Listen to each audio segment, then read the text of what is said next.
Hi, എൻ്റെ വീഡിയോയിലേക്ക് ഏവർക്കും സ്വാഗതം. കഴിഞ്ഞ വീഡിയോയിൽ സരളിവർഷ നോട്ട് തുടങ്ങി വെച്ചിരുന്നു. അതിൻ്റെ ബാക്കി ഭാഗമാണ് ഇന്ന് നിങ്ങൾക്ക് വീഡിയോ ആയിട്ട് തരുന്നത്.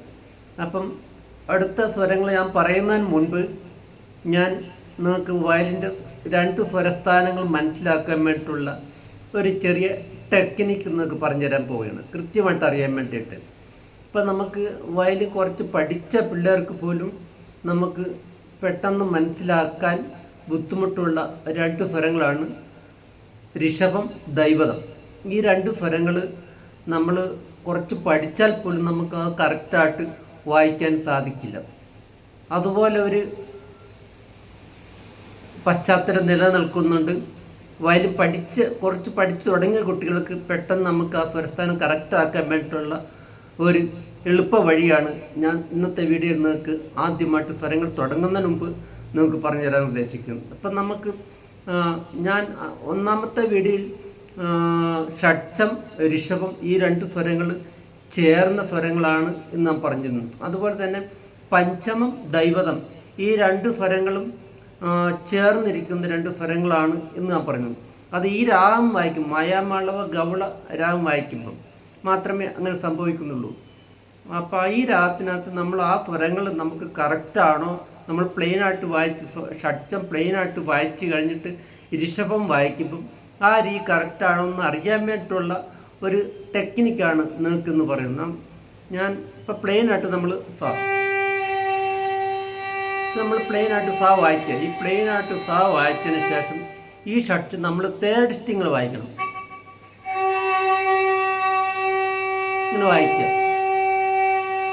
ഇങ്ങനെ വായിക്കാൻ പറയാൻ കാരണം നമ്മൾ പ്ലെയിനായിട്ട് വായിച്ചു കഴിഞ്ഞാൽ ആ പ്ലെയിൻ സായോട് ചേർന്നാണ് രി എന്ന് പറഞ്ഞു കഴിഞ്ഞാൽ നമുക്കത് പെട്ടെന്ന് അറിയാൻ പറ്റത്തില്ല. സാ എന്ന സ്വരം നമ്മൾ കേൾക്കുന്നു മാത്രമേ ഉള്ളൂ, കാണുന്നില്ല. ഇവിടെ നമ്മൾ തേർഡ് സ്ട്രിങ്ങിൽ വായിക്കുമ്പോൾ നമുക്ക് ആ സാ എന്ന സ്വരം നമുക്ക് കാണാൻ പറ്റും. സാ കണ്ടോ? അപ്പോൾ സാ വിരൽ കുത്തിയിരിക്കുന്നത് നമുക്ക് കാണാൻ പറ്റും. ഇനി അതിനോട് ചേർന്നാണ് രി വരുന്നത്. അപ്പോൾ രി നമ്മുടെ അടുത്ത വിരൽ നമ്മൾ ആ സാ എന്ന നോട്ടോട് ചേർത്തിടും. അപ്പോൾ സായും ഡിയും ചേർന്നാണ് നമുക്കിത് കാണുമ്പോൾ തന്നെ അറിയാൻ പറ്റും. എന്നിട്ട് നമ്മൾ ചെയ്യേണ്ടതെന്ന് വെച്ചാൽ നമ്മൾ പ്ലെയിനായിട്ട് വായിക്കുക.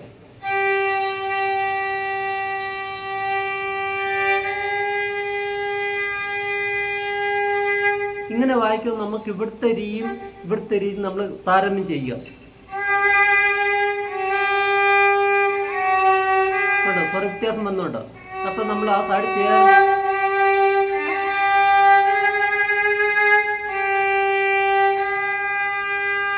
അപ്പോൾ നമുക്ക് അത് കൃത്യമായിട്ട് അറിയാൻ പറ്റും.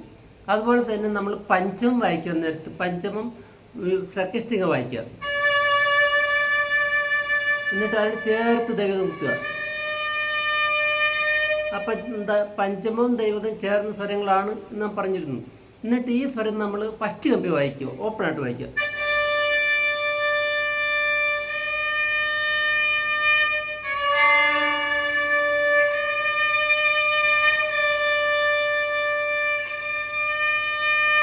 അപ്പം നമുക്ക് ആ കൃത്യമായിട്ട് അറിയാൻ പറ്റും. ഇവിടെ വായിക്കുന്ന ആ ദൈവത്തിൻ്റെ അതേ സ്വരസ്ഥാനം തന്നെ നമ്മളിവിടെ വരും. കണ്ടോ? അപ്പം നമുക്ക് കൃത്യമായിട്ട് അറിയാൻ പറ്റും. നമുക്ക് അതുപോലെ തന്നെ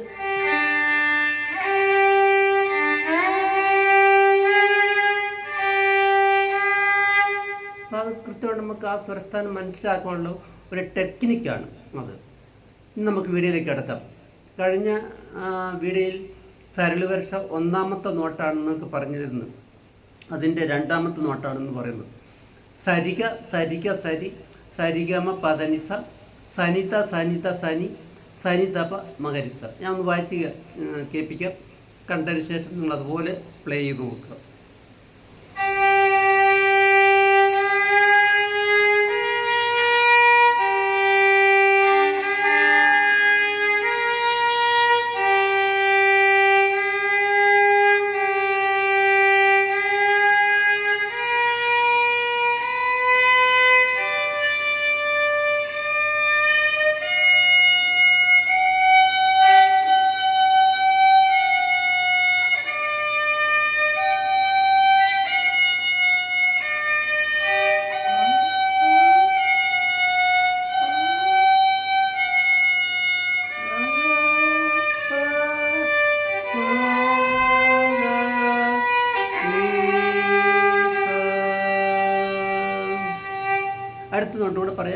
സരിഗമ സരിഗമ സരിഗമ പദനിസ സനിതപ സനിതപ സനിതപ മകരിസ. വായിച്ചേൽപ്പിക്കാം.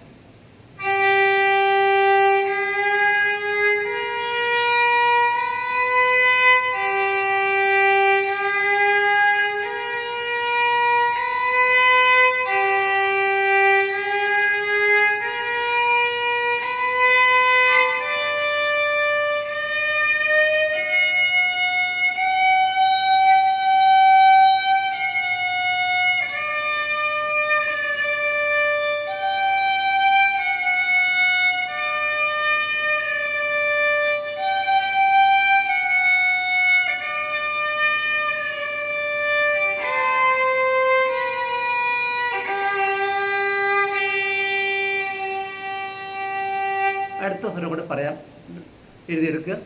സരിഗമ പ സരി സരിഗമ പദനിസ സനി തപ മ സനി സനി തപ മരിസ. വായിച്ചേക്കും.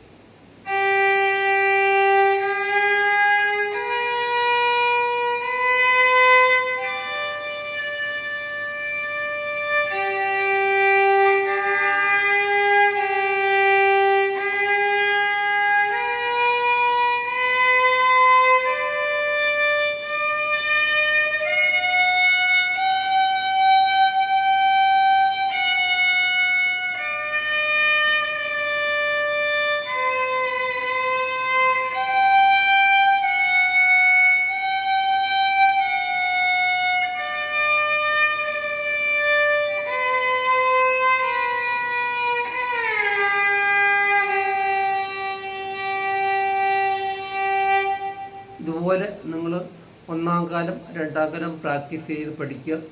രണ്ടാം കാലം ഒന്നാം കാലം പ്രാക്ടീസ് ആയതിനു ശേഷം മാത്രമേ നിങ്ങൾ മൂന്നാം കാലത്തിലേക്കും നാലാം കാലത്തിലേക്കൊക്കെ കിടക്കാവൂ എന്ന് പ്രത്യേകം അറിയിക്കുകയാണ്.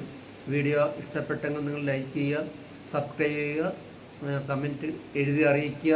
എന്തെങ്കിലും പോരായ്മ ഉണ്ടെങ്കിൽ നേരിട്ട് എഴുതി അറിയിക്കുന്ന എനിക്ക് ഒരു ബുദ്ധിമുട്ടില്ല. അതുകൊണ്ട് നിങ്ങൾക്ക് എന്തെങ്കിലും പറയാനുണ്ടെങ്കിൽ ധൈര്യമായിട്ട് എഴുതി അറിയിക്കുക. അടുത്ത വീഡിയോ നിങ്ങൾക്ക് ഉടനെ പ്രതീക്ഷിക്കാം.